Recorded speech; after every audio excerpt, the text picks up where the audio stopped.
Welcome to By God's Grace podcast, where we share real stories of redemption, healing, and transforming power of God. In today's episode, you're going to hear a powerful testimony of Angelina. As a young teenager, she struggled with deep anger, drug addictions, and suicidal thoughts. Her life felt heavy with pain and darkness, and it seemed like there was no way out. But while she was fighting these battles, something powerful was happening behind the scene. Her family was praying. Through those faithful prayers, Angelina had a life changing encounter with the Almighty God. In a moment that would change everything, God met her in the middle of her brokenness, healed her addictions, restored her heart, and set her free. Today, Angelina is a living proof that God still delivers, heals, and redeems. The same young girl who once felt lost is now walking in a purpose and serving God alongside her husband as the wife of a pastor. If you have ever struggled with addictions, anger, or thoughts of giving up, this testimony is going to remind you that God's grace is real and his power can reach anyone. Let's listen to Angelina's story. To meet you, Angelina. I'm so Yes. glad to meet you because it's been a while that we tried We finally to. got together. Yes. Yeah. So tell me a little bit about yourself. So I'm right now. My husband and I are pastoring here in Vegas. We got sent out last year, back in November at our conference, and so we're almost at 2 years. April will be 2 years since we started like our Bible studies at home. We just got our church building last year. We've been doing baptisms and. Man, it's been taking off. And that's where I met Jenny. She came to our Okay. church and stuff. Yeah. And I don't know Jenny. I know her Oh. from Facebook. And she Oh, reached wow. out to me because of the company that she's in with her husband. Yes. But I have not met the girl. And then she's like, she started following me on Instagram and she's like, oh my God, I have the perfect person that I would love for them to come on Yeah, your she told me podcast. too. She's like, "Hey, there's this girl that's asking her about testimonies and stuff," and I was like, "Oh, okay." She's like, "Yeah." She's like, "I'm gonna set up a message to you. You're gonna go," and I was like, You're like, "Okay, thanks." okay, thank you Yeah. for throwing me under the bus. Yeah, but I was like, "Okay." She's like, "No, it's gonna be great." I Yeah. was like, "All right, I'll do it." But it was just funny how trying to get to here, I lost my voice, and then this morning I woke up like raspy, and I was like, "Wow!" I was like, "Satan really does not want this to happen." Yeah, all the time. It's Yeah. he tries to block everything that it's going to give God grace. You know that I'm Yeah. just like, you're a liar. Yeah. But I'm so glad you finally made it. I know. I was excited. Once I pulled out, I was like, finally, Oh, I you're got to like, get okay, here. the door's there. Yeah. Okay. The parking lot, the door. We're there. Yeah. Yeah, but yeah, so just me, my testimony. I grew up with just a really dysfunctional dad. He was a bad alcoholic. Okay. He was abusive, just excuse me, physically, verbally. He would attack my mom, just horrible, Yeah. One minute he would be good, we're a happy family, and then the next minute the house is just like torn apart, flipped upside down, and it was just so bad. Oh, you're the So you're the baby. Huh? I'm the baby. So my mom, she had my brothers and sisters very young. My brother, she had him at 14. Okay. And then I believe or 13, and then my sister around 15. And then my other sister, she had her like early 20s, and then she had me at 42. Oh wow. Yes, Okay. so I was like super far in the distance. Yeah. Yeah, my mom, she was her the same thing. She was a really bad alcoholic on drugs, and she prayed one time and was like, "Man, Lord, I want a way out," And she was 41 years old, and she said that she was alcoholic for years, and all of a sudden she just couldn't hold her liquor anymore, and she said she was so sick, she was throwing up constantly. She went to the hospital, and they told her, "Oh, it's menopause, like that's what you're going through," and she said, "Okay." She said she went back to drinking, went back to doing her drugs, did whatever, her little lifestyle, and then one morning she felt me moving in her stomach, and she was like, "Oh no, there's a baby in there," Went back to the hospital, and they're like, "You're 6 months pregnant." And she's like, "I'm on this and that and doing this and that, And they're like, "Well, if you drink every now and then." And she's like, "Oh, I don't drink every night." She's like, "I drink from the moment I wake up to the moment I go to sleep, And so they were like, they had told her, abort the baby. They're like, because first, you're too old. Second, with all the amount of drugs and drinking that you're doing, this baby's gonna come out basically not being able to function like in life, you know? And they're like, you can't be selfish and have this baby and then have to have her on a wheelchair. So many different things, you know? And she said that in that moment, the Lord told her, this is your way out. And she told the doctor, I'm going to keep the baby, you know, and they were angry at her, especially back then. It was a different time, you know, and so they were angry at her, and she said she kept it going, you know.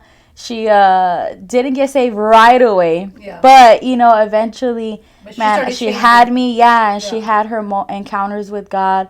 And God started moving in her life. Then when she had me, I came out. I tell people I came out a little special, you know.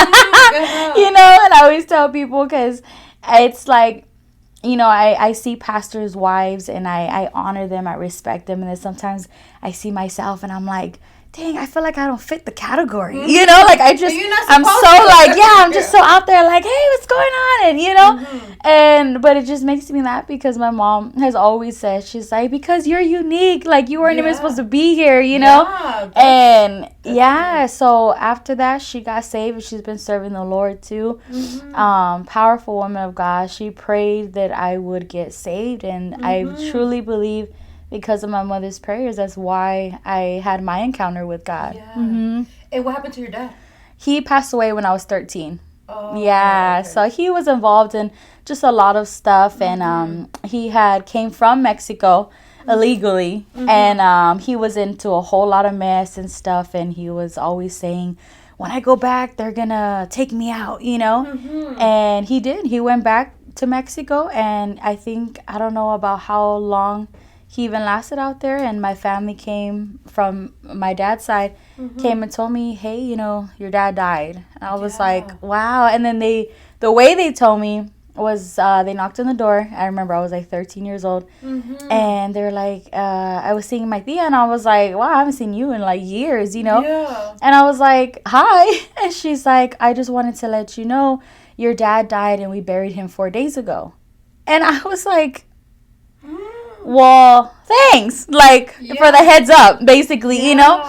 It kind of felt like, wow, like you know, in Mexico too, like when somebody passes, that boom, like it's like their funeral, everything's already said, like within the next 2 days.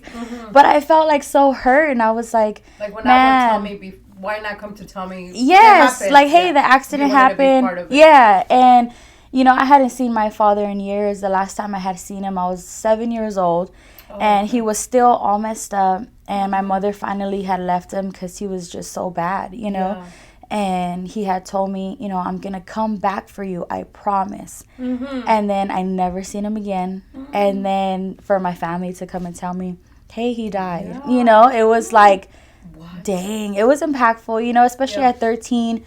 I was already like sneaking out of the house, I was already doing my thing. And so when that came to my front door, it was like I had so much anger. Like I realized at that moment I was a mess, you know, and I was so young, but you know, I didn't understand. I wasn't saved or anything. Did that make you become more rebellious?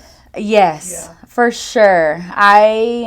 Instead of like I remember like just kind of being sad at the fact of like, dang, my dad died, but there wasn't like this true like emotion where I felt like, dang, my father really passed away. It was more just like, well, all right, you get to leave without saying sorry. You get to be the one that gets to go off and just end your life, and you know, and it kind of felt like that, you know. And I think that's where, man, I allowed Satan to come in, and I just went off after that. At 14, I got introduced to cocaine. I started doing cocaine on the school bus on my way to high school, like on my way to classes, snorting cocaine. And then at 15, I was introduced to meth.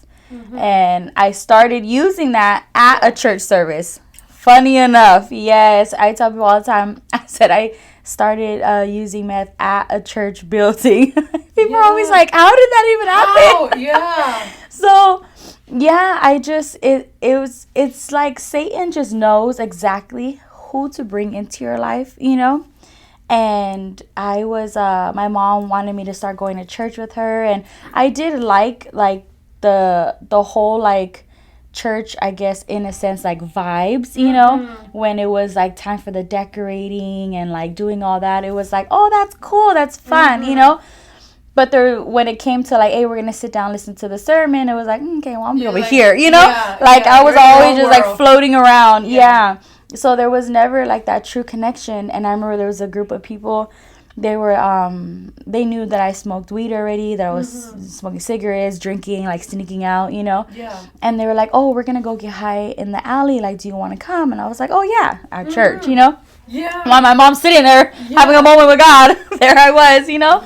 And so we went back to the alley, and they pulled out the pipe, and they were, you know, packing it in and stuff. And I was just looking, and I was like, what is that, you know? And so I didn't say that, though, because, you know, you always want to be like, oh, I know everything, you know? And so I did. So I went to the alley with everybody, and they were like, oh, do you want to hit first? And I was like, oh, no, you hit first, and then I'll be the lookout. You know, so that way I could see how they did it. Trying to act like, oh, yeah, I know what I'm doing. What you were doing, I did not know what I was doing. And so I was like watching them, seeing how they were, you know, hitting the pipe and stuff. And I was like, oh, okay, I got it. I hit the pipe, and then that was it. And then I remember when it hit me, I went back into the service, and I was like, oh, dang. I was like, this is different, you know. And I didn't hop into it like right away. Every now and then when I would see them again, I was like, oh yeah, let's get high, like, you know. And because I didn't know about like trying to find a person, go sell me this, sell me that. It was whatever literally was just thrown in my lap, I would take, you know. And then I was like about 16 years old when I met a connect, and he was selling in school. And I was like, oh, do you sell, like, meth? And he was like, girl, you don't say it like that, you know? And I was like, oh, I didn't know. I was like, oh, okay, you know? He's like, you call it the rock. And I was like, okay. I said, do you sell rock then, you know? And so I was sneaking, doing it just, like, very, like, moderate, you know? And no, by the time I graduated high school, I knew, like, this is my... Thank God you graduated. Yeah. No, and I went to, like, continuation schools and then went back to high school. My mom was like, you're going to graduate, and that's it, you know? So I graduated high school, and that's when I just started using, like, every day. I was still working. I had a guy that was all on it, too.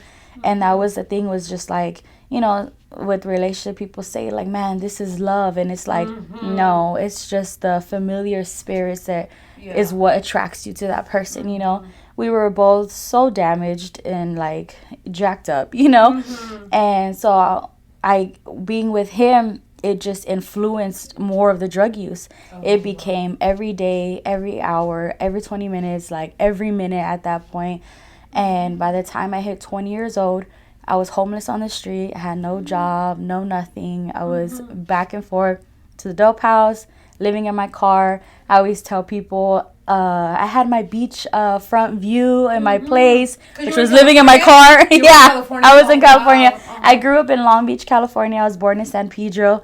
So I was always like the water baby, you know?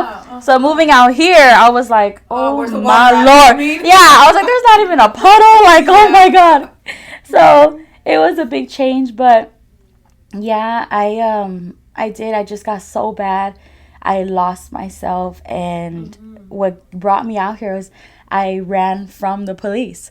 I literally got in just so much trouble. I was getting pulled over time and time again, and I knew, I was like, there's gonna come a time where, and it was funny because when police would pull me over, there was one cop, I never forget him. He was like, I don't just serve, like, the city. He's like, but I serve a greater God. He's like, I'm going to let you go. And I remember I would be like, what the heck? Like, what is he even saying, you know? He let me go 3 times. And I remember the 3rd time he told me. He knew me by name at that point. And especially because I was driving around a Crown Victoria. And it was all beat up on one side. So everybody was like, that's Angelina coming down the street, you know? It was such a burnt car. And he pulled me over one time again. I was speeding. I was over there flying through, like, the fog and everything. And he pulls me over, and he says, Angelina, he was like, you need to stop, you know? And he's like, I'm not going to check the car. Not going to do nothing. He's like, let this be the last time I see you, you know? Yeah. And I was like, okay. And then he let me go. I was like, nope, went right back to getting high and everything, thinking I was invincible, you know? Yeah. And so the last time I had a bunch of stuff in my car.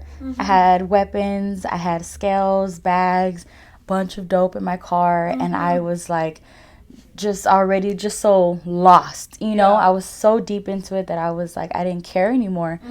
And I had pulled up to a park, and I remember, right before that, I remember that I had kind of like this nudge from God. A Christian song came on in my car. I was already high. I was like up for like 4 days already. Yeah. And the song comes on, and I can never remember the song, and I can never find it again. And I always tell people it had to be just the Holy Ghost like singing that in my car to me. Yeah. And I remember it was saying like something about, man, the ashes, like you're in the pile of ashes now, but soon you're gonna get up and you're gonna serve God, you know? And I remember hearing it, and I had like turns it up, but it was real like staticky, and I could just hear that part, you know? And then I remember pulling over. I was at Huntington Beach, driving down back to Cherry Beach, and I pulled over, and I remember I just got out of the car, and it was like 4 in the morning, and I sat on the beach by myself in the sand, and I didn't know how to pray, but I remember I told God, I remember I used to call God the God. I was like, okay, the God. Like, because I didn't know, you know? Yeah. And I was like, man, if you're real, I need help.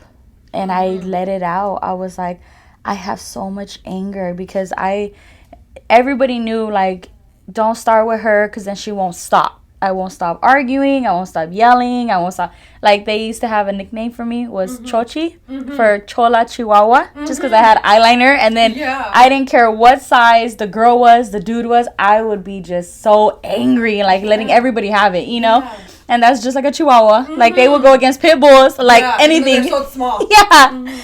And they were like, just don't start with her because then she just doesn't stop. And, you know, but I just had so much just anger, you know? And I remember I was sitting on the beach, and I told God, I said, look, if you're real, I need help. I don't know what to do. I don't know where to even start. I'm like, but I need help. I'm so done living like this. I was like 100 pounds in my 20s, and I was like just so done. I looked so bad. You could see my collarbones, my cheekbones, my cheeks were sunk in. And it was like, I was just so bad. And I remember after that, I got back in my car, and I was like, whatever. Like, I didn't hear nothing. I didn't hear, like, you know, the God or, you know. Yeah. And I was like, whatever, it's not real. Got back in my car. That night is when I ran from the police. So I had my car. Everything was, like, piled in there.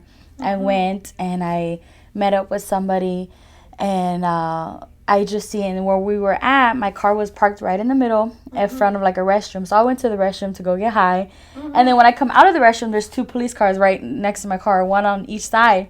And I remember I was right there, and I'm like, oh. And I just like scooted back into the restrooms. Yeah. And I told the people I was with, I'm like, there's 2 cops like parked right beside my car, you know. And they peeked out, and they were like, oh no, they're here for you. Like, this is not like, you know, they're here. Yeah. They knew like, we're gonna get this girl, and that's it, you know. And so I remember I was like, we're just gonna make a run for it. Like, we're gonna run, and then whoever gets caught, like, that's it. Like, that's just it, you know. Because of what I had in my car. So you had friends with you? Oh yeah, always. Like, there was always people around. Like, you know, especially when you were like dealing drugs, there was always gonna be, you know, a bunch of people there trying to, like, you know, collect wherever they could. Yeah. And yeah, I was like, you know, we're just gonna make a run for it. Whatever happens, happens, you know. And so we did. We ran. Then I just see the police car lights go on, and I just booked it. I ran to a liquor store, and I had called my mom, and I hadn't seen her in like almost a month. And I had called her, and it was like 3 in the morning, and I told her it was Christmas Eve. So at 3 in the morning, it hit Christmas Day. And I called her, and I said, Mom, I need you to pick me up. Like, the police are after me, this and that, you know. And she's like, where are you at? And I was like, I'll meet you over here. It was at some like restaurant. And I said, she's like, okay, I'll be there, you know. Hung up. Little did I know that a pastor had prophesied to her and told her, your daughter's coming back home Christmas Day. Mark my words. It was Christmas Day, 3 o'clock in the morning, and I'm right there calling my mom. Oh, She my says she was gosh. crying and crying when she hung up that phone because all night Christmas Eve she was was- praying, Yeah. and she's like, okay, like that's it, you know, went to sleep, seen my name, and she was like, is this the call, you know? Answered the phone, and she said afterwards she was speaking in tongues the whole way coming to pick me up, you know? And I see her, I jump in the car, and the look on her face of seeing just her baby girl, just all messed up, you know? She was just crying, and then there's a police coming down with his lights, and she's like, it's not for you. And I said, just drive, you know? Yeah. Just get out of here. But I remember as we're driving, she's crying and crying. She has worship music on, and I remember just sitting there, and I started to like listen to the music, and I got angry. And instead of like feeling like, dang, you know, at peace or relaxed, I got so furious. And I knew it was just, at that time I didn't know, but now knowing it was all the demons that I had in me. Yeah, I was so angry, and I remember I was like trying to like figure out how to just get out this car. But then I'm seeing the police, and I'm like, oh, like I was so angry. I was like, I have to stay here, you know? And my mom, she's just crying, and she's like, I haven't seen you like so long. Like, how are you? And I was like, I'm okay. And because I would try to visit like holidays or something, you know. But you will stay away because you don't want to hear. Yes, and then too, I didn't want her to see me. I knew she was saved. I knew she was going to church, and I was just this demonic little girl running the streets, thinking she knew what she was doing, you know. And I just knew that I looked bad, you know. And so I remember I went home Christmas Day. My family comes over from Palmdale, California. They drive down because a lot of my family, they had got saved, and they were up there serving God. And do you want water? No, it's okay. I have the tea right here. Okay. My sister comes down, and she was like, sis, you don't look good, you know? And I was like, I know. I was like this tiny little stick, you know? Yeah. And she's like, why don't you come up to the church, you know? And, you know, just at least visit one day. And I was like, no, I'm like, I'm good. Like, I don't want to do that, you know? Then my nephew, her son, he was like, so when are you going to come out there and serve God, you know? I was like, never. You know? I said, you probably did that because his testimony is crazy in itself. He had his radical encounter. I said, no, that's you guys, you know? And I was like, I was ready, but at the same time, there was just so much of like, you know, you just want to keep living just in that sin, you know? Sin really just has a grip on you, even when you don't want it anymore. And I remember after that, the guy that I was with came and picked me up. We went back to the dope house, was getting high and everything. And I remember sitting there, and everyone's passing like the drug around, everybody's passing the pipe. And when it came to me, I was like, nah, I'm good. And I like passed it over, and everybody's like looking at me like, you're good, you know? And I'm like, I don't want to get high. Like, I just felt like, man, I'm so done with it, you know? And, you know, it wasn't until I got saved that there's a scripture in the Bible that says, man, sin is just pleasurable for a season. And it felt like that was my time where I felt like, man, I'm done. Like, I hate this life. I started to really just hate who I was. I hated who I became. Even being around my family, sitting there, I was like, I felt like I didn't belong. Like, I was such an outcast because of just my life choices, you know? I'm watching everybody laughing and smiling, and, you know, and I was just sitting there like, dang, I really destroyed myself, you know? And it was, New Year's had passed, and my sister calls me, and she's like, hey, you know, do you want to come out here, you know, at least for a day or two to kind of just like chill, you know? And I said, yeah, because then at that point, my car, it was already marked. Like, I knew, like, at a certain point, I'm going to get pulled over. Like, that's it. It's done, you know? And so I would see cops kind of circling around, and I'm like, oh, my God, here we go, you know? So I had just left. I remember I called my mom. I said, I need to go to Palmdale. I need to go see my sister. Like, I just need to go see this church thing. Like, I need to see what's about, you know? And she's like, oh, I'm ready. Like, my mom was just ready for the call. Yeah. She had her little suitcase packed. Like, you let me know when, you know? And I remember I was like, okay, so I was going to drive to her house. My car breaks down. And then some guy comes, and he's like, hey, we're gonna have a party, whatever, and like do all this crazy stuff, and we got an Airbnb, like the spot, like rent it out, And I was like, oh, I said, I don't know. And a part of me was like, dang, should I go? And then like ditch my mom and the whole plan. But I remember there was just something that was like, nah, I need to like see this through. So I had called my mom and I said, hey, my car broke down. Can you come pick me up? And she was like, yeah. So she came, got me. We went back to her house and she's like, I just need to grab a couple stuff and then we'll go. And I said, okay. And it was literally like if Satan was trying to just pull his last little move. Yeah. I had the guys that I was with and everybody was coming up and they're like, oh, we just wanted to say bye to you. And I was with someone. I had a boyfriend at the time. And he was like, hey, if you don't want to like stay out there, I'll go get you and bring you back. And I was like, okay. So it was kind of like that plan B. Yeah. But so I was like, all right. I was like, okay. I was like, that sounds good. I'm like, I'll just go. Doesn't work out. Okay. Pick up the phone. Okay. I don't want to be here no more. Come pick me up. Yeah. And so when I got on the road, finally was heading out from Long Beach to Palmdale, California, my mom was trying to talk to me and she was like, this is going to be the best thing for you, this and that. And I was already regretting it. I remember. You were like, yes, all of me was like, my mom's going to be mad, but I'm like, just turn this car around and go back down. Like, I was literally fighting myself in the car the entire time. And I get to my sister's house and she was like, when's the last time that you used? And I was like, before I got here, like, and she's like, oh, dang. I was like, I just can't like stop, as like as much as I want to, because I tried before in the past, little classes and little AA meetings and, but it so seemed you like. at least tried to go to that, right? Yeah, okay. I at least tried to stop at many moments, but at the same time, it was like just so like stuck in that lifestyle that it was like, the classes wasn't working. Every time I would go to an AA meeting, it felt like, dang, I want to get high even more after we finish this meeting, Like I'm stressed enough. Yes. People were right there, sharing their like, like their depressed and sad life. And I'd be like, okay, I'm going to go get high and then come back. Like, to make this entertaining. Yeah. And it was like nothing would work, So when I went to church, I remember it was a Sunday morning. And I could not just get into the building.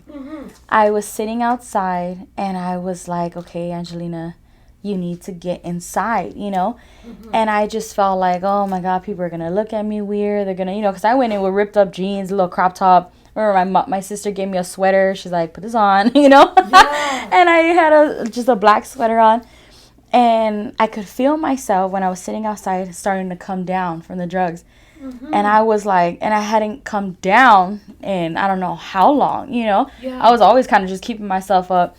And when I felt it, I was like, oh my God. I'm like, I'm going to crash so hard. Like, this is not going to be good, I was already freaking out. I remember I started to get like sweaty. My hands started shaking. My mouth was getting so dry. And I was like, oh my God. I'm like, this is going to be bad. And then I'm at church, for my first time.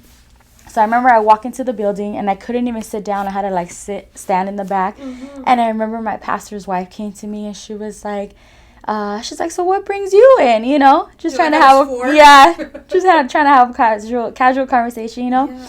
And I said, I'm just, I'm on drugs, and I said my sister Christina wanted me to come to service, and she's like, okay. And then she's like, well, why don't you take a seat? And I was like, I can't sit down right now. I'm sorry. And she's like, oh no. She's like, you feel like you need to kind of move around? Go ahead, And I didn't know her testimony yet, and I was like, man, thank you, So I was right there just in the back, just kind of like pacing a little bit, moving back and forth, like, oh my God, Yeah. And then I remember I fell asleep after with my mom when I sat down with her. I fell asleep through the whole service. I fell asleep so hard. I was like out.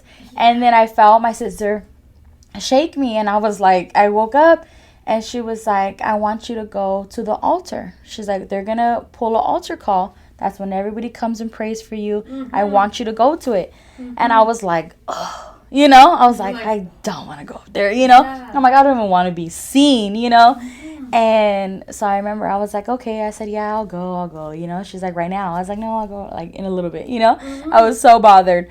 So she walks away because she was part of the prayer team. So she's up there praying for people. And I was like, all right. So I remember I sat in my chair and my mom had went up for prayer. And I told God, I was like, look, I'm like, I don't know if you're real. I don't know if you truly exist. I said, I hear everyone call you the Heavenly Father. I'm like, I've already had a father in my life. I know what that looks like. I don't want that, Yeah. or I thought I didn't want that. I'm like, I don't need another dad.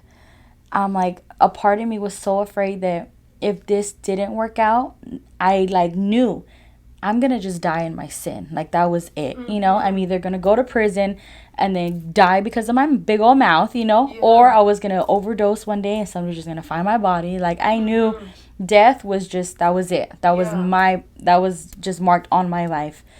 And so I remember I sat in the chair and I told God, I was like, look, if you're real, I was like, I don't need the whole dad stuff. All I need for you is to heal me. I need to get set free from this drug. I'm like, I can't stop. I can't like let it go. I'm like, but if you don't set me free, now mind you, I'm sitting there like rocking myself because I'm still like coming down. Yeah. And I'm like, if you don't heal me, I'm like, I will never come to church again. I will never try this out again. I know you're not real. I'm like, I will never do this again. I said, but if you do this for me, I will give my entire life to you. I said, I will serve you for the rest of my life if you set me free. And I remember, so I got up. You know how we try to get over on God, like the ifs, or if you do this, and If it's you like, do that, yeah, I'll do like it, he's the not creator of the heavens and the earth. But Yeah. here we are, like, And I remember I went up to the altar, and all these people started coming up, speaking in tongues, and I'm like, whoa, and my sister's like, no, it's okay, because I'm like, what the heck, Yeah. And she's like, no, it's okay. They're coming to pray for you. They're speaking in tongues. And all of that to me was like, what? Yeah. And so everybody comes up and stuff, And little did I know, my husband, which can be my future husband, he was there too, praying over me. And so she was like, it's okay. Just lift up your hands, close your eyes, and just let them pray for you, So I was like, And then you're coming from the street, so I'm right there like, I don't know if I'm gonna fully yeah. I'm like, close my eyes.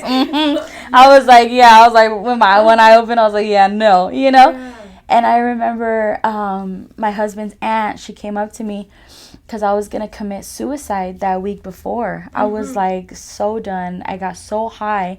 And I was going to just slit my wrists and let myself go out smooth. Like, that was my plan, Go out smooth. I'm like, so retarded. But I'm at the altar, and his aunt comes up, and she was like, you didn't stop yourself from killing yourself that night. God stopped it. And I was like, what? Because nobody knew. I was literally my first morning, yeah. And she was like, she's like, you need to stop running from God, And I remember when she told me that, it was like the first time that I felt like seen. And I was like, there's no way like that you could know that, And so after that, I closed my eyes, and I remember I lifted my hands.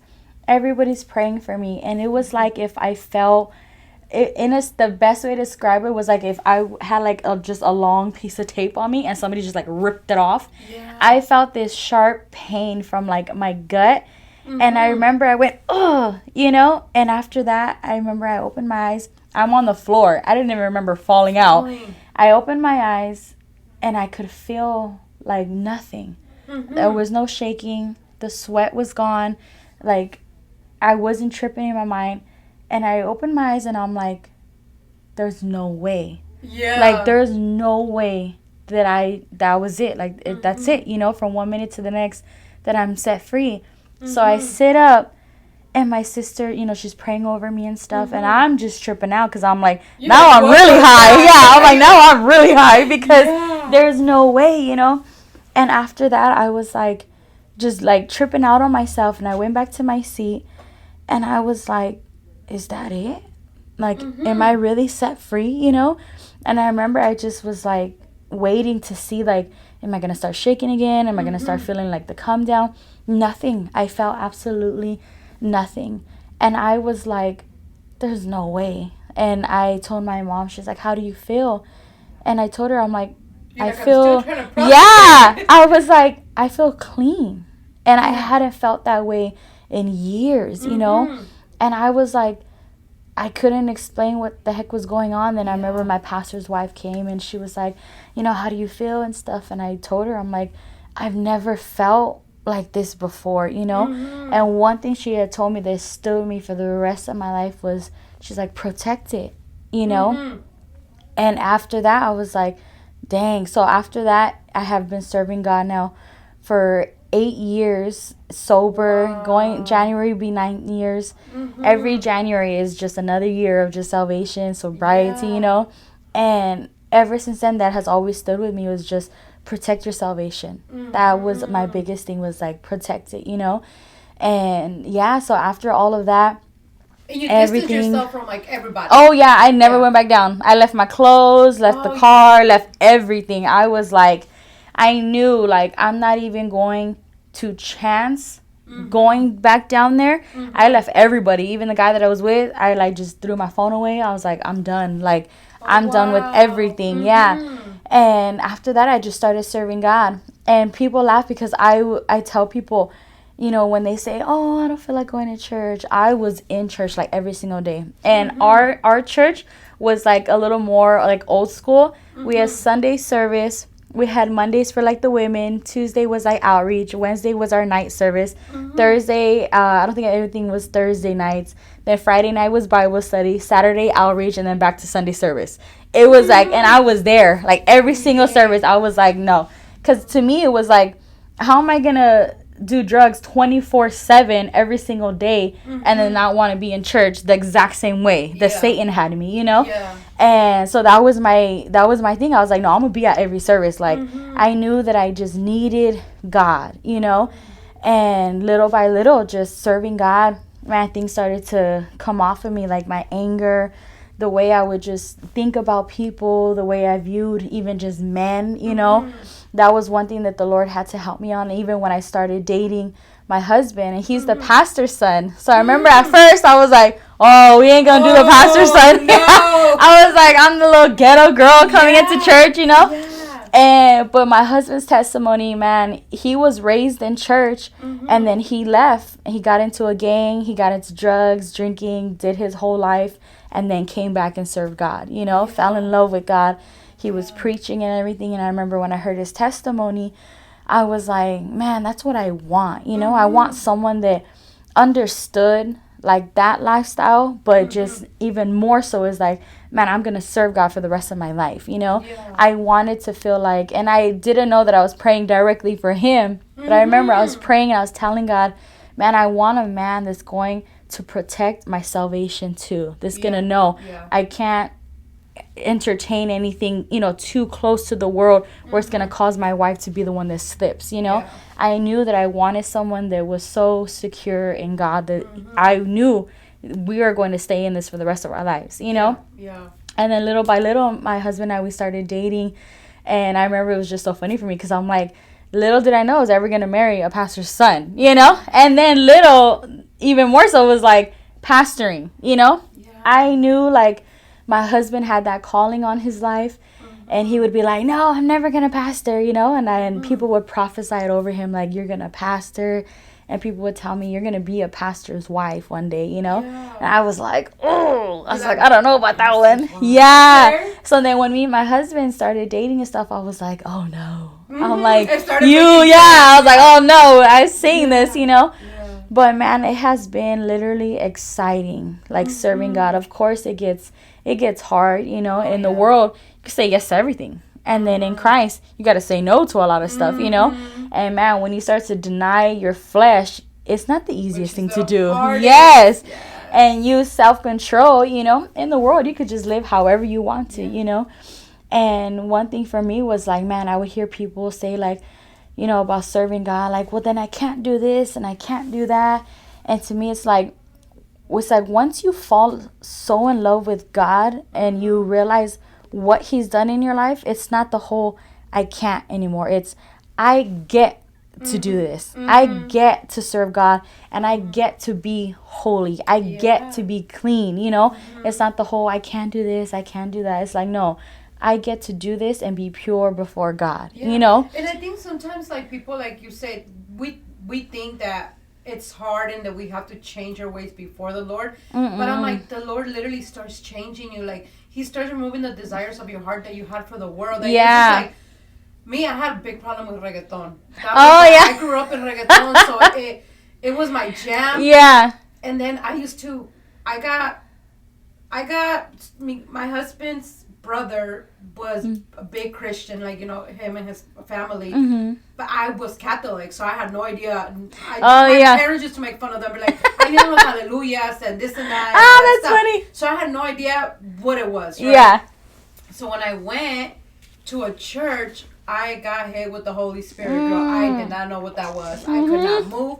I cried. I was just like, it was an altar call. Yeah. And my husband knew a lot of stuff that I had gone through, you know, as a teenager. Yeah. But I couldn't move. So when that happened, I'm like, my whole life was been alive with the Virgin, with the saints. I was like, I have never felt this with nobody, you know? Yeah. And I'm like, okay, but there, I will see my brother-in-law's wife. Yeah. Like, they don't listen to this music. They don't drink. Like, I can't do that, you know? Yeah. I'm still drinking. I'm still listening to reggaeton.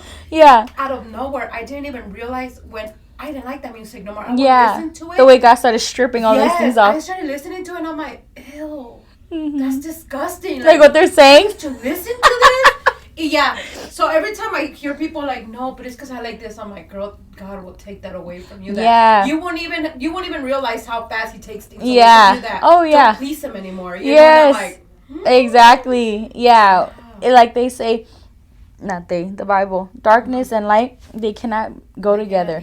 It's like this: the closer you get to God, the more and more darkness gets further and further and further, to the point where you start to realize, dang, my whole life has changed. You know? And that's how it is. And with the whole Catholic too. Oh my God, my dad was all into the whole like Catholic. He baptized me Catholic, but it was more just to have the big old party. And it was like, what? Like, you talking about the whole Catholic and the Virgin Mary and hell her, this and that, but then you're right there drinking and then beating on my mom. I was like, you know? So that was even one thing that drew me away from God. It's a tradition. I always tell people, I was like, our Mexican culture, it's your DNA and then you're Catholic. It's like those two go hand. There's no my mom will always be like, you have to baptize your kids, because if they die, they will not make it to heaven, and that will freak me out. So I baptized 3 of my kids. No, two of my kids. My daughter, I had her in San Jose, and I presented her in a Christian church. Oh, okay. Which is, I was already, getting more into Christianity, and I moved back to Vegas, and then it's like my mom, like, you have to do this. And I did it, and now one time it got in my head, and I'm like, where in the Bible does it say that? No. So I start reading the Bible, and I'm like, oh my God. Because the baptism. Mom, the baptism is, man, when the person knows, like, this is the next step, that I have to take, or they know, man, the old me is dying. A newborn, they don't know none of that. She would try to tell me, oh, it's because you have sin, and, and your kids. Everything from you goes to the baby. I'm like, I was married. I was like, I didn't even have my kids in sin. So until one day, I'm like, Ama, who told you this? Did you read this? She's like, no, pues tu abuelita. And I'm like, mi abuelita no sabe ni cómo se miraba una Biblia. I'm like, there's no way that she ever even read the Bible. You know, I'm like, so it was always passed on to her. Generational. We have so many people in our fellowship, in our church, that were Catholic. And my husband and I, we never pressured the whole, like, you can't do this, you can't do it. It was, hey, let's get into the Word of God and let's start reading. On their own, they were like, what the heck? Like, there's none of this over there, or everything is opposite of what the Bible says here, you know? And my husband always has a joke and says, like, Catholics are Catholic until they start reading the Bible, you know? Once you start reading the Bible, you start to see certain things differently. You know, like, that's not the truth, you know? And it's like, you hope, and, for me, I've always told people, man, the Bible literally says Jesus is the way, the truth, and the life. It's not He might be the way, or He's what is how my husband says it? He's a way, a truth. Is like, no. It says he's the truth, the way, and the life, you know? And I've met so many people too, especially like the sage and the crystals and all of this stuff. And it's like, man, when I see people into everything and searching for all of it, I'm like, what you're telling me is your heart is in search of God, but you don't want to. It's like you search for everything but Him. Yeah. You know, and that's where the whole people, oh, it's because I don't get to do this, I can't do that, and I can't do this. And it's like, you know, but man, when God really saves you, like for me, God really changed my entire life. That I knew, like, and I feel like it was one day to another, like, yeah, and it was, you know, and of course everything else started to come up. Man, the issues with my father, God had to deal with that area, and I was like, ooh, no, I'm not ready, you know. God had to deal with the anger, my mouth, the way I would talk, because I was so big into cursing too, and God had to start removing all of that, you know. Like, there's a lot of people that say, you know, come to church, come as you are, and it's like, yes, come as you are, but don't stay as you are, you know. That's the part. It's like, come filthy, come however you want, and like, you know, because the church, it's like a hospital. It's all sick people coming in, looking for the healer, looking for the physician, you know. And it's like some surgeries are going to take longer than others. Some are going to have to get deeper. Some are going to be on the surface, you know. It's like everybody's walk is so different. But yeah, whenever I hear people say like, come as you are, and I'm right after, but don't stay as you are, you know. Be intentional to change. Yeah, that's the thing. It was, for me, it was like, I knew like I was just so done, you know. I was done with that lifestyle, and you know, I thank God for it, you know. I tell people all the time, Satan's not going to stop. He's gonna come after you left and right, because now you became an enemy. At first he had you in bed with him, and he's like, cool. And he's like, but now he's realizing he's getting kicked out the house. And here comes God moving in, and he's like, whoa, what the heck, you know? And just recently, I remember there was an attack just like on my sobriety. And I was like, dang, Lord, why am I feeling like this? I was like, it's been years. I already have my husband, my kids, the ministry. And I was like, just trying to shake it off. And I'm like, you know, praying every now and then, and just like, okay, well, you know, hopefully this just kind of falls off of me.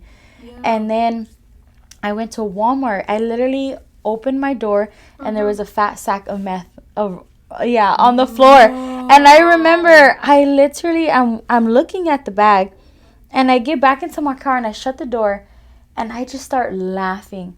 I'm cracking up, and I'm like, there's no way. Because at that point, Satan was basically like, take it. Let me just like, give it to her right there. Get it now, you know? And I was cracking up, and I'm like, and I said, Lord, I said, help me to never forget where you took me out of. Because we could forget. We could think, oh man, I could do it differently now. I'm not going to be addicted to it anymore. Yes. No, there was one sister, I remember she was like, you know, if I go back, I'm going to do things smarter. I'm going to do it this way, whatever I'm trying to do without God, you know? And I said, sis, can I tell you something? I was like, honestly, and I hope you don't take this offensive. And she was like, yeah. And I was like, you're being dumb right now. And she was like, what? Yeah. And I said, you're telling me without God, the way your life was, that you can do it smarter?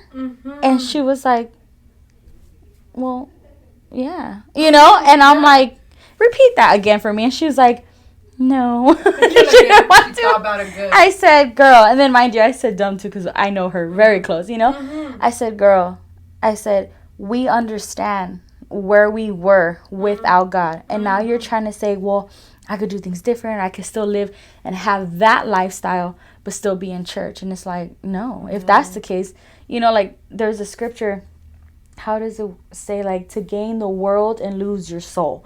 It's like you want everything that's you think is so valuable. I'm like, but you had it at one time already, and look where I had you. I had you posted up on the street as a prostitute. I said, and now you're really saying, well, maybe I can go back, dabble a little, and then do it correctly. And it's like, God didn't save you to go and correct all your mistakes. No, God, God saved you to completely erase that slate and start you over, you know. And I remember I told her, I was like, girl, you know, because I never forget, I read in the Bible, New King James Version says, mankind is stupid. I was cracking up to myself. I said, we sure are, Lord. Yeah, I'm like, because I knew I was. I was so messed up without God. I was so lost without Him. So for me to ever feel or think like, man, maybe I could do it just differently. It's like, no, that's a lie from Satan. You know, he just wants to just drag you right back to where you were. But yeah, I knew like that I was so done. And yeah, I've been serving God now for 8 years. How'd you end up in Vegas? Because this was in Palmdale. Yeah, so I was saved in Palmdale for 8 years, and well, 7 years. And then my husband and I just started praying for a city to come to. And Of course. I know, we were Sin laughing City. because for me, I wanted to go back down to Long Beach where I grew up.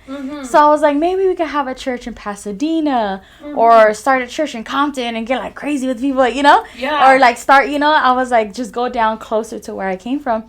I said, or Pedro, like somewhere, you know? And then my husband one morning was like, we were thinking about 2 different cities and nothing was like when we tried to like go through with it, it was like doors were just closing, you know? Yeah. So we were like, okay, maybe that's not the city for us, you know?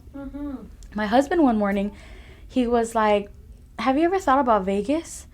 And I was like, oh, heck no. Yeah. I said, I'm already in the desert here. I said, I'm not going further up the desert. Yeah. I said, baby boy, we praying for down there. I'm trying to raise my kids back to the water, by the beach, you know? Everything that I wanted. And he's like, no, no, love, seriously, like, have you thought about Vegas? And I said, no. And we had this pastor, his name's Jonathan Shuttlesworth. He was going to do a revival out here. And my husband's like, oh, we should go out there since he has an aunt and uncle out here. He's like, we could go see my aunt, my uncle, since they're pastoring at Victory Outreach. And we were like, I was like, okay, yeah, let's go. We come out here. And I remember one of the speakers was like, he's like, pastor's son, when is it going to be your turn to rise up and answer the call? He's like, and don't start from where your father is. You do something different, you know? And I was like, and then I really looked at my husband and he's like, whoa, you know? And we were cracking up because I'm like, and then we're hearing it in Vegas. And I'm like, and I had told my husband, I was like, it's not a sign that like Vegas though, you know? Trying to find it still. Yeah. And he was like, I don't know, you know? And then, so we just kept praying on it. He was praying on it. And I was like, I was like, I don't want to pray for Vegas, you know? And then one morning, I woke up because I had a dream. And I got up. And in the dream, I was on a stage, on a platform. And I remember I was preaching to like it looked like just like a room full of women. I was preaching and I remember I looked out the window. It was like a big long window. And I seen like the Vegas signs, all the little lights and stuff. And I remember even in the dream, I was like, no. Like I knew like, no, I don't want it. I woke up in the morning and I was like, the first thing out of my mouth, I woke up and I was like, no, God. I'm over here telling the Creator, no, you know? And I'm like, God, I don't want to go to Vegas. You know, I said, it's hot out there. It's like dry. There's nothing I'm like, to do. yeah, I'm like, it's Sin City for crying out loud. Like, you know, I'm like, no. I said, they're caught up in their mess already. Like, that's on them, you know? No, and my husband comes back. I didn't tell him the dream yet. He comes back and he's like, love, I truly believe that we need to start praying for Vegas. And I was like, and I told him my dream, and he's like, whoa. And I was like, let's do it. Let's just start praying for Vegas and see how it goes, you know? We came down here for another revival that the church was having. His aunt and uncle, we were like, you know, we're praying for Vegas. And she was like, oh, do you guys have a spot to move into yet? And I was like, no. She's like, I have this condo. You can rent it out if you guys want it, you know? That we could come straight here.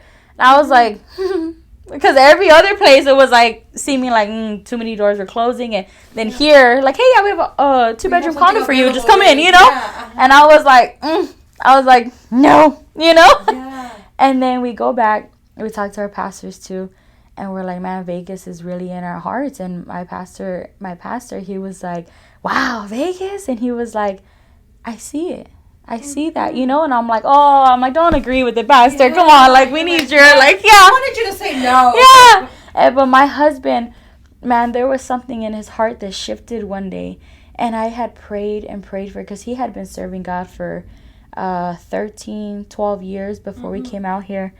And I remember it was kind of like he just kind of was at a standstill. Like, there was really no more for him to just kind of like run to, or like really like, you know, do it. Here was already just involved so much that it was kind of like, well, what's next, you know? Yeah. And I remember he used to kind of feel like, almost in a sense, like bored, you know? Be like, man, like, this is just the same thing, you know? And I remember when this shift took place, because I would tell God, like, man, protect my husband, God, like, whatever you, like, he's going through, only you know. And I'm like, whatever is going on, like, man, start that fire again, you know? And I remember when the shift took place, he was like, when it came down to pastoring, he was like, love, I don't want to pastor. He's like, but I know that I need to in order to get this challenge that God has put on the table for me. He's like, I need to do it. And I was like, because I know me, I'm like, I'm married to you. So I was like, oh, you know, and we had talked to our pastors and stuff. And afterwards, they were like, okay, so we moved out here in April. Not knowing anybody, we only have one aunt, one uncle out here, my husband's. And we moved out here, moved into the condo. And we were like, we're just going to start off with Bible study. Bible study, start slow, start kind of growing, and then see where it happens, you know. So we started Bible study, and that's where I met Jenny. She was How long ago was this was 2 years ago. Yeah, in I believe July or August. Very recent. Yeah, no, yeah. We've only been, April will be 2 years that we've been out here. Okay. Yeah, the second we touched down, we were on a mission. We knew, like, when we touched down, it's gonna just be to start the work of God. Like, that was it, you know. There's And yeah, exactly. Yeah. And since we started, it has been like nonstop since then, which I love, because my lifestyle was always go, go, go, go. So when I came to God, I was like, you guys, I need to match something, because I'm like, this needs to match my get down. Like, we moving, you know. And sure enough, we started our Bible study. I hopped on a call with Jenny from Facebook. They were recruiting for like their insurance and stuff. And man, God has been truly blessing them with their work, you know. And we hop on a call. It was her and her fiance. They're engaged now. Her and her fiance Enrique. And we hop on a call, and they're like, yeah, you know, trying to recruit the whole insurance stuff, you know. And I felt that there was a word for him.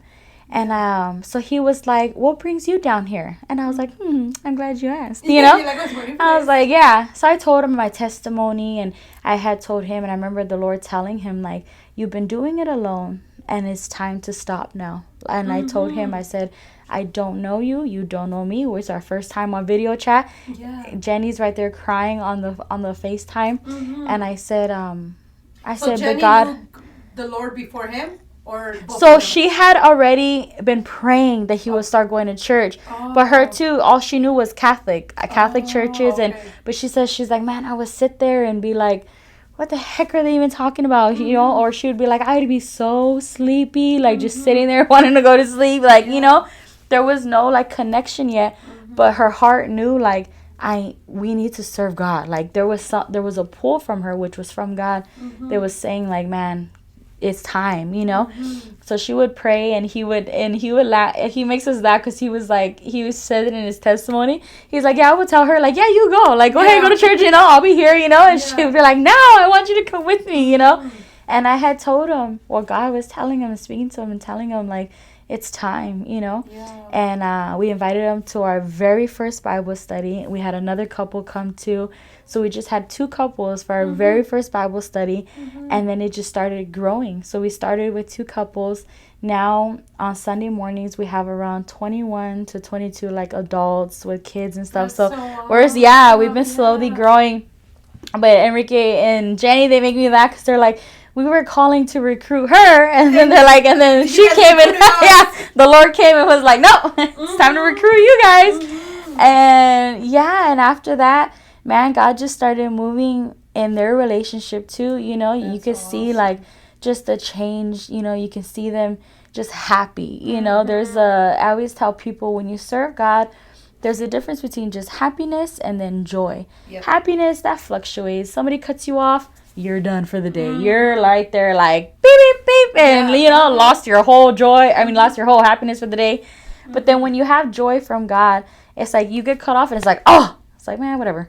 And then you continue, but there's just that joy in you of just being alive again, And that was like one thing for me when I got saved. I felt like I actually started living again, I was out looking at just like the world for the first time, that I was like, wow, this is what it looks like. It felt like I was like birthed for the first time, like, wow, And it was so funny, but God was really showing me, like, man, just his creation, and I was just perceiving it so differently now, But it's been a joy serving God. Of course, there's times, like I've said, like, man, Satan's going to come in and try to rock your world and throw a wrench in your plan. And it's like, man, if you guys just walk away with one thing from the podcast, is protect your salvation.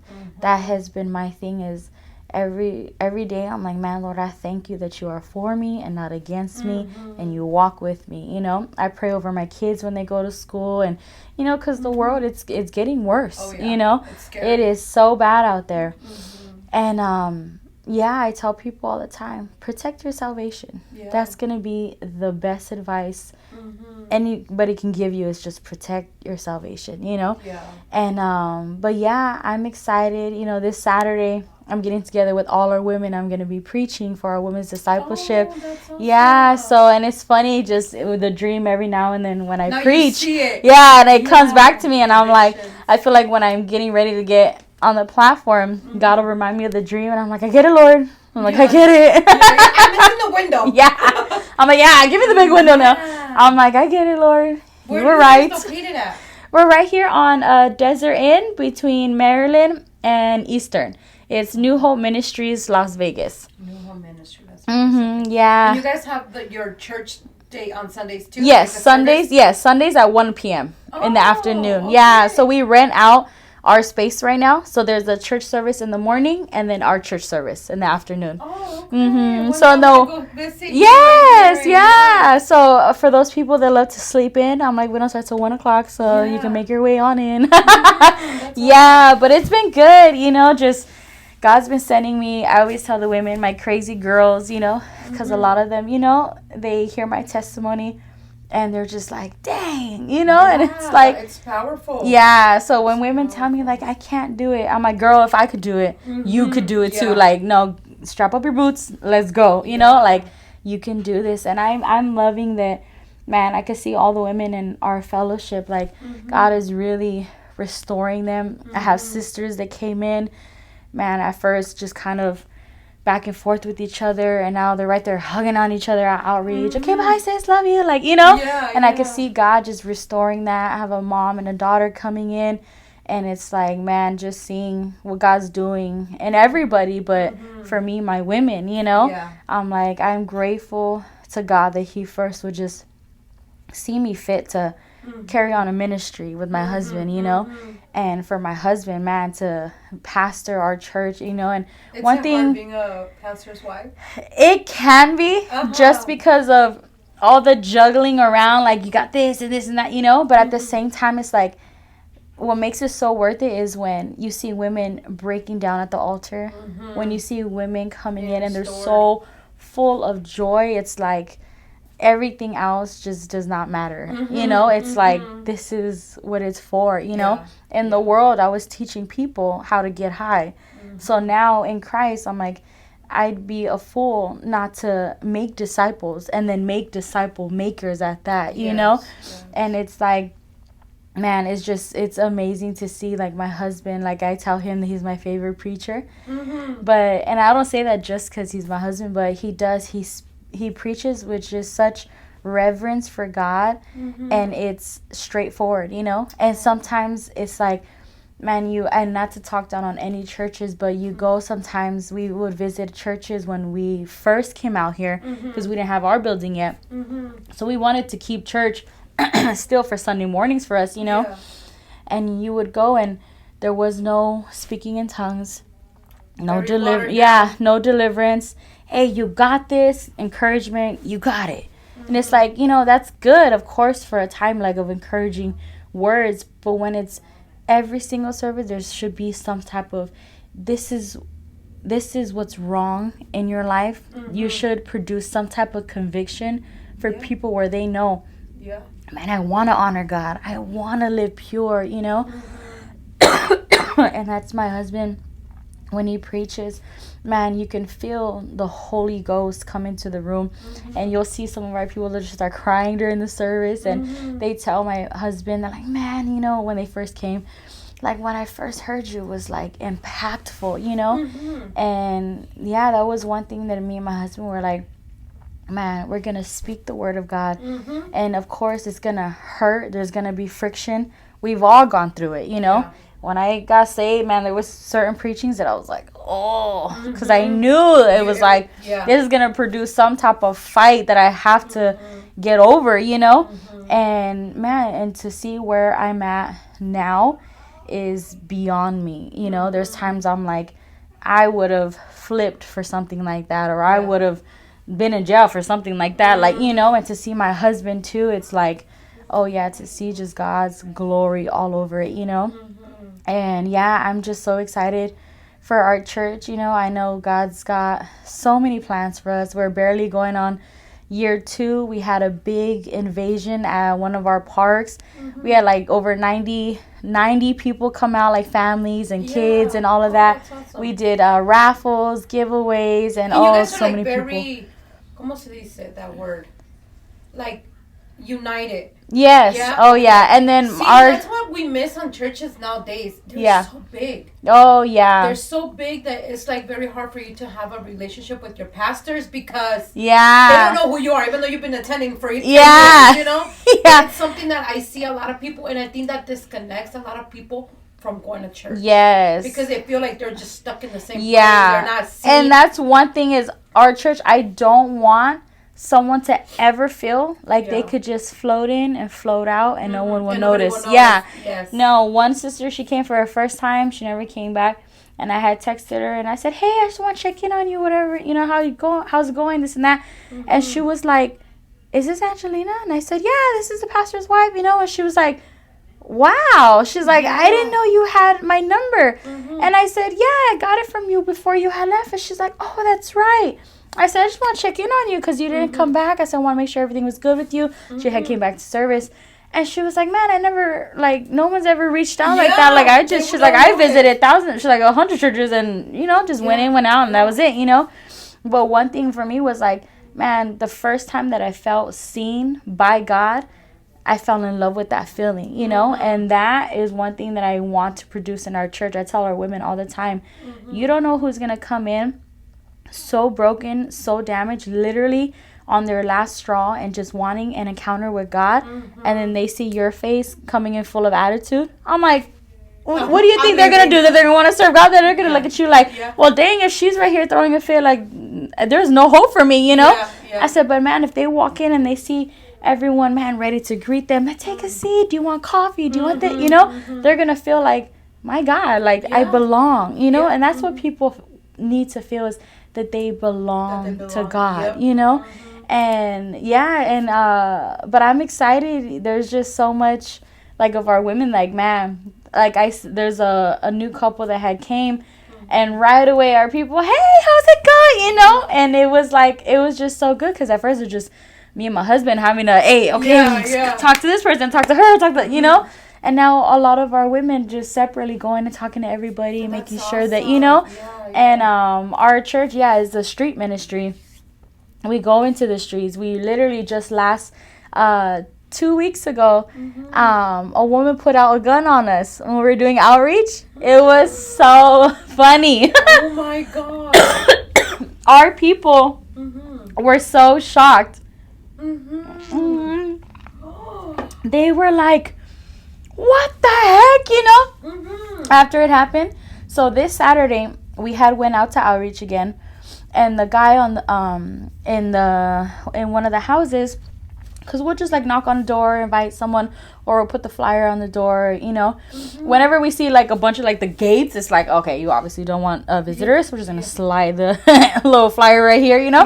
We try to be a little respectful as well, you know. And some guy was like, had told our brother, he said, hey, I know you.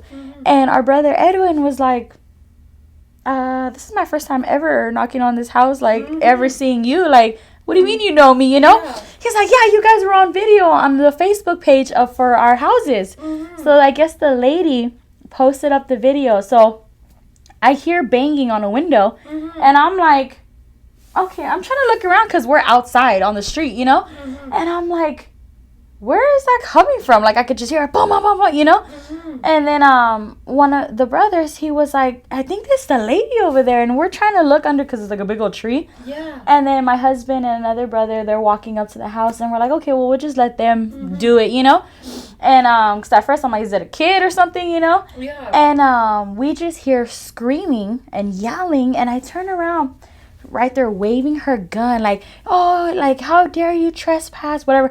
And her house is all open, you know. And I'm like, okay, like yeah. And then my husband didn't even, like, I think he barely put the card in. She opened up her garage and came from outside waving the gun. My son and my daughter are with my husband, like, they're little, you know. I have the baby in the stroller.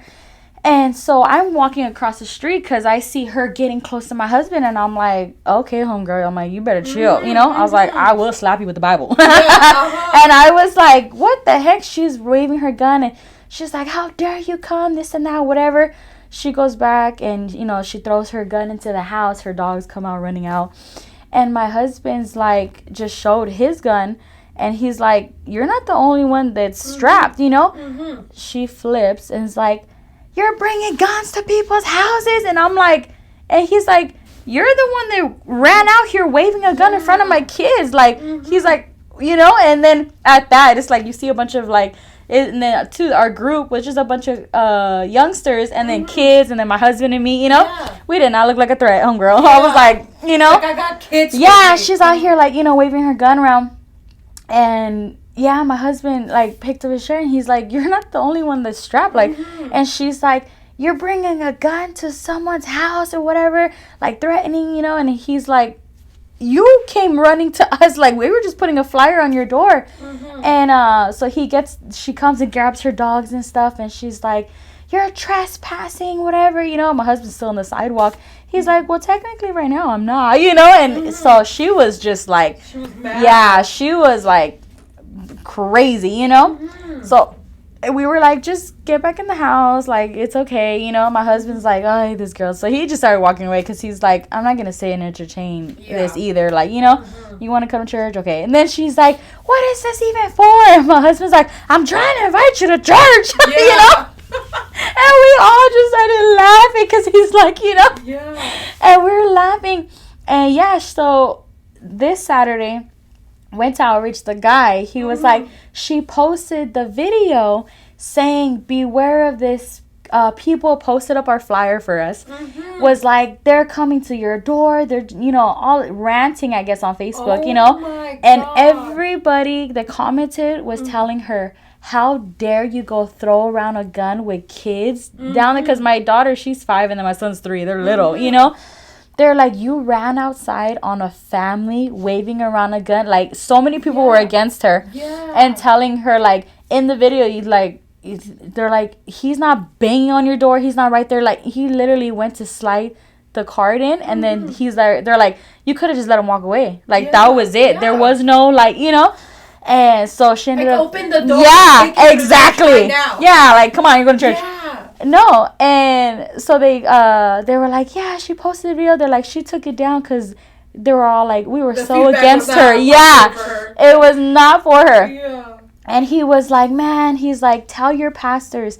He's like, tell your pastor, keep doing what you're doing. He's like, we need people to go into those types of houses, take them a flyer, you know, because at the same time, it's like, you don't know what pain she's dealing with. I was telling the girls, you don't know what where her mind's at right now, if she's might be getting abused either by Satan or someone else mentally abusing her, or you don't know what's going on in her life.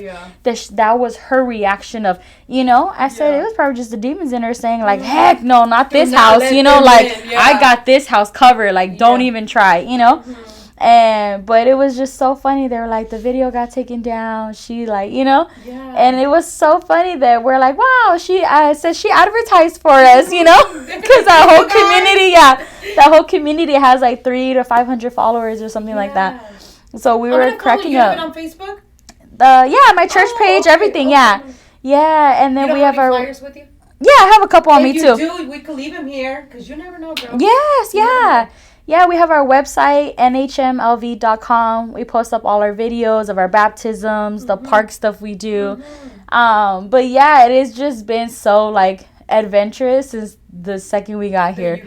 Yeah, things have been happening, and we're just like, we're like, all right, Lord, we're just gonna keep it going, and that's it, And our people are just like, that was crazy, like, they're all pumped up. They're like, we got a gun taken out on us, like, it's like it gets real. Yeah, no. And then one of our brothers was like, he's like, yeah, my pastor whipped out his gun, and we're like, oh, okay, calm down. We're like, don't start sharing that part. I was like, I said we don't want to start sounding crazy, And he was like, oh, right. Let me take that back. Yeah, but it's just been exciting, and that's what we want people to feel is like, man, when you serve God, it's exciting. It's not where it's like, man, it's going to be boring now because, I just have to put on a little suit and tie, or I have to make sure I'm modest and just sit there or sing Kumbaya. Like, no.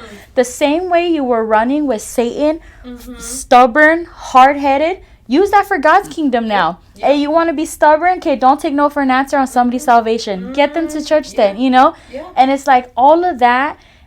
When I first got saved, I felt like, man, I'm going to have to be just this proper girl because I knew that I was crazy, And my pastor's wife, I knew that I was sent to that church for a reason because my pastor's wife is crazy. There'll be people ready to go to war with each other, and she'll go right in the middle like, hey, let's relax real quick, and go preach the gospel. And it's like, girl, you're gonna get shot up, like, what are you doing, And she's like, no, it's fine, and like the way she walked with God was like, I was so down for that. I was like, oh, heck yeah, and the way that she would preach, and the way she would tell us, the women, the way she would rise us up was like, don't take no for an answer, don't sit there and allow Satan to tell you all these lies, and then you go run off with it. She's like, but then when God tells you something, you have to question it. Is it true? Is it right? Is it in the Bible? Like, what the heck, And she would tell us, like, serve God wholeheartedly. And I knew, like, this is my church, And now we're doing the exact same thing. We're a street ministry. That was our home church. We're always going to the streets. It'd be like midnight, right there passing out burritos, going to like the prostitute areas and talking to women, and and it was like, I loved it, because I needed that. I was one of those girls that was on the street just running amok, all high. And I remember somebody did one time, it was a youngster, gave me a flyer to church, and I was like, how old are you? He's like, 15. And I was cracking up. I was so dumb. It was demonic. I was like, I gave him back the flyer, and I said, let me know when you really live, and then you can come back, I was so messed up, but I'm like, I love the fact that people, especially at a young age, are so involved with God. I'm like, had I got saved, I have youngsters right now. One of my girls, she's 13. Another one, 9 years old. We have some of the young boys, 15, 16, and we're just like, we love the fact that they're getting a hold of God, because it's like, it's like, especially at that age, they could be running the streets, they could be doing all exactly kinds of things. And when I hear 13, I'm like, because I was already at 13. I look at 13-year-olds now, and I'm like, oh my God, you guys are so little. But at 13, I had lost my purity. I was already smoking weed, smoking cigarettes, drinking, partying, like sneaking out of the house. I was already doing so much, And so now when I see 13-year-olds, I'm like, oh, heck no. And I hear parents, I don't want to force, God on my children. But it's like, okay, well, you don't want to bring them to church? Satan got a plan for them. Because Satan already had me at the age of 13 and had me, And it's like, no, bring your kids to church. We have one sister, her little boy is super active, so he be running around and stuff. And my husband, he tells her all the time, it's okay, because she gets embarrassed. She's like, no, he's running around. And he tells her, I much rather have this little boy in here running around than both of you outside of God's will, you know? And we tell people, like, man, bring the kids, you know, because even if they just get to hear the scripture or hear Bible verses, and man, later on in life they're gonna be able to repeat those and remember, man, where to go back to. You know, the Bible says, train up your child on where they should go, and they will not leave. You know, or they'll know where to return to. And it's like, man, that's what you want for kids. You want to train them up in God, so that way they don't have to live that lifestyle. You know, two teenagers that they're at an age. Well, my daughter, she just turned 15, and she's lazy. And I say laziness is a sin. Okay, she's lazy, and sometimes she doesn't want to go to church. And then I have someone tell me, well, don't force them. And I'm like, oh no, I rebuke you, Satan. I'm forcing my kids to go to church, and they will thank me later on that they know the Lord. Because then when they're an adult, especially at this age, they either get filled with the Holy Spirit, they're gonna get filled with everything that it's out there. In the streets. I'm like, no. I'm like, maybe you guys don't understand, but as a mom, that's my only job. To to God. You know, and I'm gonna continue to do it. Whether they go to church mad because she will go to church and she would just be so angry that I'm like, if my pastor sees a little girl, he's about to kick her out. But I'm like, you know what? It's okay. It's no more than 2 hours that you're gonna sit here. All week we don't ask you for anything else. You know? You're gonna give it to the Lord. That's good. And, you know, she'll thank me later. My husband was the same way. My mother-in-law, she was in church. She was like, as long as you were under my house, all of you guys are going to church. And 3 of them at different times had backslid, but then when they came back, it was like they knew my mom did not compromise. She knew, like, okay, you don't want to serve God, then there's the door. And they all went through that door and came right back in. And they knew, like the prodigal son. Yeah, exactly. And it's the same way with God. You know, we run from God, and he's right there, and when we come back, he's like, are you ready now? You know, I told you did you enjoy the vomit again? And it's like, you know, and I love, you know, kids. And that was one thing for me that God changed my heart to, is I never wanted kids. I never wanted to get married. And my family, like all the women in my family, divorced or alone now, or left like raising the kids by themselves. They had to be the ones that worked, and you know, it was just like, to me, I was like, I want none of that, you know. And it wasn't until I got saved that I was like, okay, I started to see, I'm like, dang, I do want to get married. I started to see the couples in the church happy, you know, and I would be like, dang, I want something like that, because everything I knew was just jacked up, you know? And I remember like, dang, I want something like that. And now that my husband and I are popping out kids left and right, because we're on baby number 4 now, you know? I'm like, I love it, because now I know, man, my home is going to be filled with just God, you know? I don't have to worry about their childhood. They have a mom and a dad that are serving God, that are in unity, that love each other, you know? And it's like, man, to produce kids now in this life, it's like, I'm telling you, like, it's been exciting, you know? And that's what we want our people to feel is, man, the excitement of serving God, you know? It doesn't have to be boring. No, but it's not boring. Honestly, it's not. I love it. That's so awesome. Yeah. Oh my God. But that's me. Girl, that's it. Yeah. Oh, there's a lot, but yeah. Wow. Yeah. That is so amazing how God is using you guys. Yeah. If God could do it for you, he can do it for everyone else, you know? And everybody has their own testimony, you know? There's some of the girls that have came to church, they don't share the same testimony as my drug use, you know? A lot of them is, man, the depression that came over them, suicidal thoughts, many different things. And it's like, God needs every single one of your guys' testimony to set all these different women aside, you know, to deliver them, to set them free and make them feel like, man, there's hope, you know? That there is. That's so awesome. Yeah. Wow. That is so powerful. Thank you. Yeah.